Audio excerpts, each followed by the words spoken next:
ሐሳዊው መሲህ ይመጣል። በአፋቸው እሳት የሚያወጡ በጅራታቸው እንደ እባብ የሚናደፉ ከወገብ በላይ ሰው የሚመስሉም ይመጣሉ።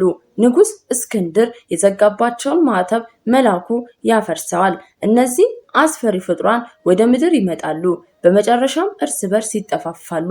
ሐሳዊው መሲህ 3 ዓመት ከ6 ወር ይነግሳል። ህዝቡንም ያስታል። ሞት ያላሸነፋቸው ስውራን አባቶችም ሄኖክ እና ኤልያስ እንዲሁም ሌሎቹ ወደ ምድር ይመጣሉ። የተሳሳተውንም ህዝብ ይመልሳሉ። ሐሳዊው መሲህም በአደባባይ ይገላቸዋል። ከሞት ተነስተውም ወደ ሰማይ ያርጋሉ። ህዝቡንም ይጨርሳል። በመጨረሻም ግን በእግዚአብሔር ኃይል የሚያሳፍረውን ሞት ይሞታል። ሰላም ጤና ይስጥልን። ቅን የዋህ ሀገር ወዳድ የሆናችሁ የቃል ሚዲያ ቤተሰቦች እንደምን ቆያችሁ? የዛሬውን መርሃ ግብራችንን ከመጀመራችሁ በፊት ላይክ፣ ሼር በማድረግ አብሮነታችሁን እንድታሳዩን እንዲሁም ለዚህ ቻናል አዲስ ከሆናችሁ ሰብስክራይብ በማድረግ በየጊዜው የምንለቀውን ወቅታዊ መረጃዎችን እንድትከታተሉ በአክብሮት ጠየቅኳችሁ።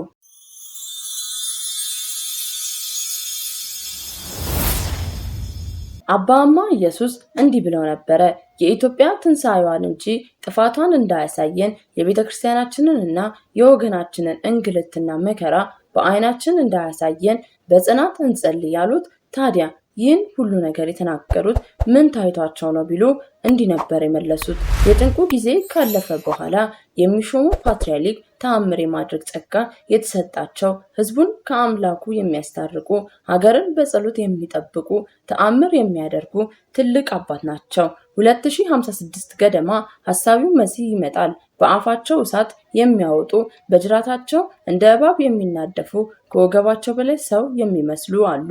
ንጉሥ እስክንድር የዘጋባቸው ማዕተብ መልአኩ ያፈርሳል። እነዚህ አስፈሪ ፍጡራን ወደ ምድር ይመጣሉ። በመጨረሻም እርስ በርስ ይጠፋፋሉ። 3 ዓመት ከ6 ወር ይነግሳል። ህዝቡንም ያስታል። ሞት ያላሸነፋቸው ስውራን አባቶች ሄኖክና ኤልያስ እንዲሁም ሌሎቹ ወደ ምድር ይመጣሉ። የተሳሳተውንም ህዝብ ይመልሳሉ። ሐሳዊው መሲህ በአደባባይ ይገላቸዋል። ከሞት ተነስተውም ወደ ሰማይ ያርጋሉ። ህዝቡንም ይጨርሳሉ። በመጨረሻም ግን በእግዚአብሔር ኃይል የሚያሳፍረውን ሞት ይሞታሉ። ወደ ጥልቁም ይጣላሉ። በመጨረሻም የዓለም ፍጻሜ ዘመነ ዮሐንስ ዕለተ እሁድ ከሌሊቱ 6 ሰዓት ይሆናል። ዓመተ ምሕረቱ ግን አይታወቅም። በዚች ሰዓት ግን የዓለም ጌታ ኢየሱስ ክርስቶስ በግልጽ በደመና ላይ ይመጣል። ሙታኖች በሙሉ መቃብራቸውን ፈንቅለው ይነሳሉ። ምድር ትጠባለች። ከፊሉ በግራ ከፊሉ ደግሞ በቀኝ ይቆማል። ሁሉም ፍርዱን ከተቀበለ በኋላ በግራ ያሉት ወደ ስቃይ፣ በቀኝ ያሉት ደግሞ ተድላ፣ ደስታ፣ ሰላም ካለበት በቃላት በማይገለጸው ወደ ገነት ይሄዳሉ። በግራ ያሉት ላይ ታላቅ ጸጸትና ለቅሶም ይሆናል። በዚህ ጊዜ የሰው ልጅ የምድር ህይወት ያበቃለታል። እናም የማይረብ የማይታመም የማይሰንፍ ነፍሱን ብቻ ይዞ ይቀራል። ለነፍሳችሁ ኑሩ። በዚያን ጊዜ የዓለም መጨረሻ ይሆናል። ያ ታዲያ ጸጸት ወደ እናንተ እንዳያመጣ ሰልፋችሁም በግራ በኩል ካሉት ጋር እንዳይሆን ንስሐ ግቡ በማለት ተናግረው ነበረ። ታዲያ ሰዎቹ ይህንን በመያዝ ነው የኢትዮጵያ ትንሣኤ በ2015 ነው ሲሉ የነበሩት። አባማ ግን ቀኑን ይህ ነው አላሉም። ቀኑንም በዚህ ነው አላሉም። ስሙንም ሙሉ በሙሉ ቴዎድሮስ ነው አላሉም። እሳቸው ያሉት ስሙ በቴ የሚጀምር ደግ ንጉስ ይነግሳል ነበር ያሉት። ይህም ሆነ ያ ከመጥፎ ስራችን ተቆጥበን ወደ እግዚአብሔር እስካልቀረብን ድረስ ይህቺ ቀን እየተራዘመች መሄዷ የማይቀር ነው። ስለዚህም እንደ ነነዌ ህዝቦች ከጥፋታችን በመመለስ ወደ ፈጣሪ በንጹህ ልቦና በተሰበረ ልብ ሆነን እንጸልይ። መጥፎውንም ነገር ከኛ እንዲያርቅልን አብዝተን እናልቅስ። እግዚአብሔር ንጹህ ልቦናን የተሰበረ ልብን ይሻልና እንማጸነው፣ እሱ ይራራልናልና። አባቶች ባጸኗት ደማቸውንም ባፈሰሱላት ቤተክርስቲያን ላይም ብዙ መከራ ደርሶባት ነበረ። ኦርቶዶክስን ከምድር ነቅሎ ለማጥፋት ያልተደረገ ያልተሰራ ሴራ አልነበረም። ነገር ግን መሰረቷ የማይናወጥ በክርስቶስ ደም የተመሰረተች ናትና ይኸውም ዛሬም በክብር ከነግርማ ሞገሷ አለች፣ ወደፊትም ትኖራለች። በሌላ በኩል በ2012 መድኃኒት የሌለው በሽታ እንደሚመጣ በበሽታውም በርካታ ሰው እንደሚሞት ንስሐ ለመግባት እንኳን ቤተክርስቲያን መሄድ ፈጽሞ የማንችልበት ቅዳሴውን መሳተፍ እየናፈቀን ቤታችን የምንቀመጥበት ጊዜ እንደሚመጣ ተናግረው ነበረ። ንስሐ ለመግባት ካህን እንደማናገኝ ቀደም ብለው ተናግረው ነበረ። ረሃብ፣ የአንበጣ መንጋ፣ መድኃኒት የሌለው በሽታ ይገባል ብለውም ነበረ። ይህ ሁሉ ያሉት ነገር ተፈጽሞ በዘመናችን አይተናል። አንበጣውም፣ በሽታውም፣ ረሃቡም፣ ጦርነቱም፣ እርስ በርስ እልቂቱም ተከሰተ። በኮሮና ምክንያትም ቤተክርስቲያን ዝግ በመሆኑ የአብይን ጾም ከቤታችን እንድንጾም ተገደን ነበረ። ሁሉም ነገር ተከስቶ አይተናል ካሉትም ጠብ ያለ ነገር የለም። የዓለም ሀያላን ሀገራትም በሽታውን ሊቆጣጠሩት ባለመቻላቸው የተነሳ በየቀኑ ሬሳ ሲቆጥሩ ተመልክተናል። እናት ልጆቿ ሲሞቱባት ቆማ እንኳን ማስቀበር አልቻለችም ነበረ። በአንድ መቃብር ውስጥ 5 አለፍ ሲልም 10 ተደርጎ ሲቀበርም የነበረው ጊዜ እንዴት ከህሊናችን ይጠፋል? ሁሉም የተባለው ነገር ተፈጽሞ አይተናል።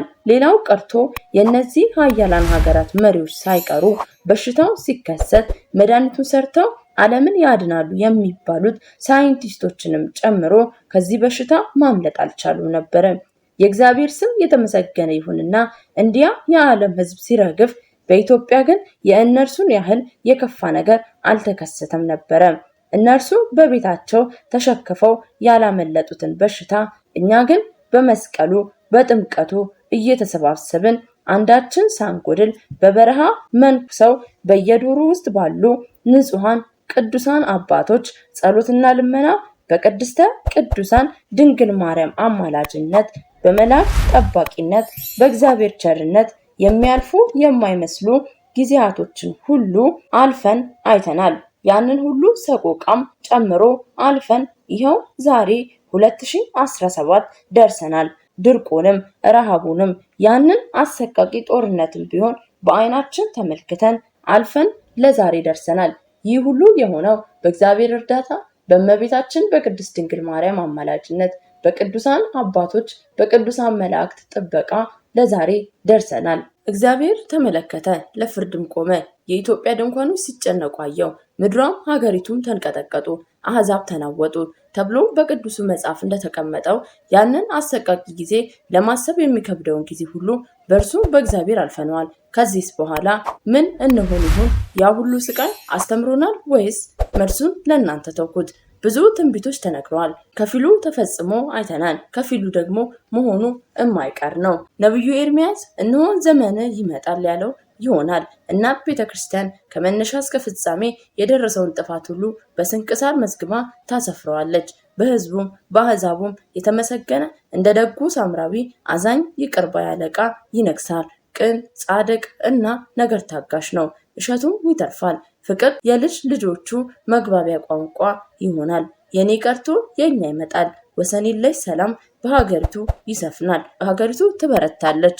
ያለፈ ኀፍረቷ ለክብሯ ይሆናል። የተቸገሩ ሰዎች የሚሄዱባት፣ ለተበደሉትም ደግሞ ጠበቃ ትሆናለች። ነገር ግን ይህ ደስታ ከመምጣቱ በፊት ታላቅ እልቂት ይመጣል። እግዚአብሔር በጎንና መልካሙን ዘመን ያመጣልን ዘንድ እንማጸነው። ሰናይ ጊዜን ተመኘን ከቃል ሚዲያ